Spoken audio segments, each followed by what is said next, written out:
ഇതിന്റെ കഥയുടെ ആ ഒരു സുമതി വളവ് അതിനോടനുബന്ധിച്ചുള്ള ഹൊറർ കൺസെപ്റ്റ് അതൊക്കെ ഡെവലപ്പ് ചെയ്ത് കോമഡി മിക്സ് ചെയ്ത് നല്ല രസത്തിൽ എൻഗേജ് ചെയ്തിട്ട് ത്രൂ ഔട്ട് എടുക്കാൻ പറ്റുന്ന ഒരു സ്കോപ്പും അതിനുള്ള ഒരു കാപ്പബിലിറ്റി ഉള്ള ഒരു പ്രമിസും സ്റ്റോറി പ്ലോട്ടൊക്കെ ആയിരുന്നു.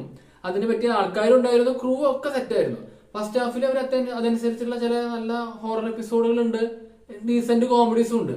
പക്ഷെ ഇവര് മൊത്തത്തിൽ, അതായത് നമ്മൾ പടം കഴിയുമ്പോൾ മൊത്തത്തിലാണല്ലോ പറയാ, സെക്കൻഡ് ഹാഫ് കഴിഞ്ഞ് കഴിഞ്ഞാൽ പിന്നെ അവർക്ക് ഹൊറർ എലമെന്റ്സിൽ അവർ കൂടുതൽ ഫോക്കസ് ചെയ്യാണ്ട് അവർ കൂടുതൽ ഫോക്കസ് ചെയ്ത് പോയത് അർജുൻ അശോകന്റെ കഥാപാത്രം ആ ഗ്രാമത്തിൽ നടക്കുന്ന യൂഷ്വൽ ക്ലീഷ ആയിട്ടുള്ള കാര്യങ്ങൾ അത് തികച്ചും ഒരു ഡ്രാമാറ്റിക് ആയിട്ട് പോയി. കാരണം അത് എന്നെ സംബന്ധിച്ചിടത്തോളം എനിക്ക് എന്താണ് നല്ല ഹൊറർ രംഗം വരാത്തെന്നാണ് ഞാൻ ഇങ്ങനെ സെക്കൻഡ് ഹാഫിൽ പ്രതീക്ഷിച്ചോണ്ടിരുന്നത്.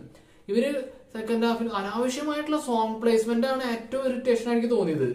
പക്ഷെ അത് അലമ്പായിട്ട് അവർ എടുത്തിട്ടില്ല, അത് ഡീസെന്റ് ആയിട്ട് എടുത്തേക്കണത്. പ്രത്യേകിച്ച് ഒരു നല്ല റൊമാൻറ്റിക് സോങ് ഉണ്ട്. റൊമാൻറ്റിക് സോങ്ങിന്റെ പിക്ചറൈസേഷനും അർജുൻ അശോകിന്റെയും എന്താ പറയാ മാളവിക മനോജ് അവരുടെ അഭിനയം ഒക്കെ കുഴപ്പമില്ല, കണ്ടിരിക്കാം. ഇതില്